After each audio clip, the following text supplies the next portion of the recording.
देश की सबसे चर्चित सीट पर अखिलेश यादव बनाते रह गए समीकरण। एग्जिट पोल में योगी ने बिगाड़ दिए सारे गणित। मिल्कीपुर में रिकॉर्ड तोड़ वोटिंग से बदल गया समीकरण। बुर्के वाली महिलाओं ने जीत की लिख दी असली कहानी। न अखिलेश का प्रचार काम आया, न डिंपल यादव का रोड शो। छाती पीटते रह गए, रोते रह गए अवधेश प्रसाद। फिर भी मिली मिल्कीपुर में हार। मिल्कीपुर के एग्जिट पोल ने पूरे सफाई परिवार को कर दिया हैरान। लोकसभा में अखिलेश का लगा था सिर्फ और सिर्फ तुक्का।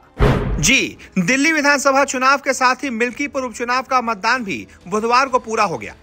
इन दोनों चुनावों पर सिर्फ इन्हीं राज्यों के बाशिंदों को नहीं बल्कि पूरे देश की नजरें थीं। सब एग्जिट पोल के अनुमानों के जरिए जानना चाह रहे थे कि अयोध्या हारने के बाद मिल्कीपुर सीट का क्या होगा।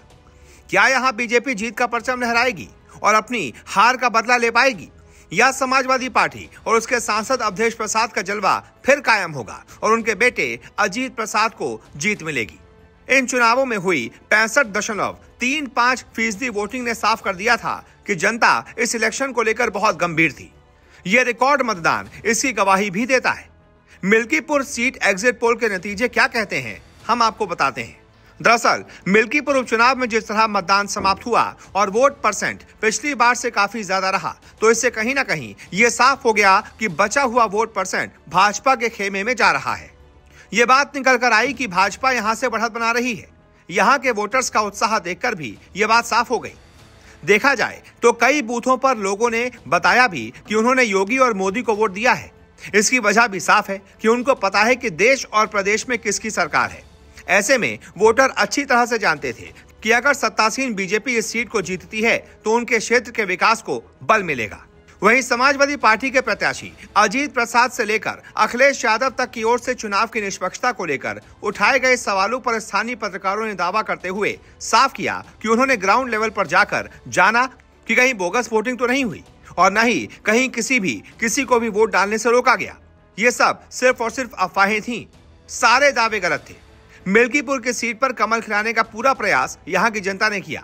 लोगों का कहना था कि जिस तरीके से पिछली बार बीजेपी चुनाव हारी थी, वो कहीं ना कहीं अयोध्या के लिए नेगेटिव तौर पर देश भर में गया, क्योंकि इससे मिल्कीपुर की जनता ही नहीं पूरे अयोध्या वासियों को आलोचनाओं का सामना करना पड़ता था। उसको लेकर कहीं ना कहीं लोगों के अंदर एक कशिश बाकी थी।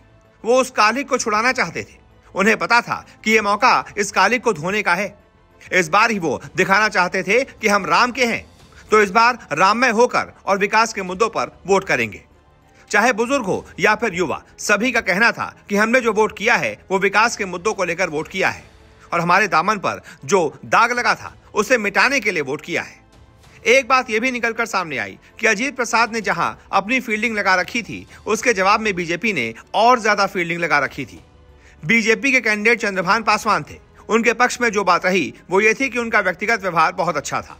ये लोगों को रास आया। जो पहले समाजवादी पार्टी कांग्रेस को वोट किया करते थे, वो पासवान के व्यक्तिगत व्यवहार की वजह से उनकी तरफ सरकते नजर आए। वहीं अजीत प्रसाद अपने ही खेमे को संजोते नजर आए। ऐसे में तमाम एग्जिट पोल दावा कर रहे हैं कि यहां से ये सीट भारतीय जनता पार्टी ही जीतने जा रही है और अखिलेश को बहुत बड़ा झटका लगने जा रहा है। ऐसे में आप बताइए, इस मुद्दे पर आपकी क्या राय है?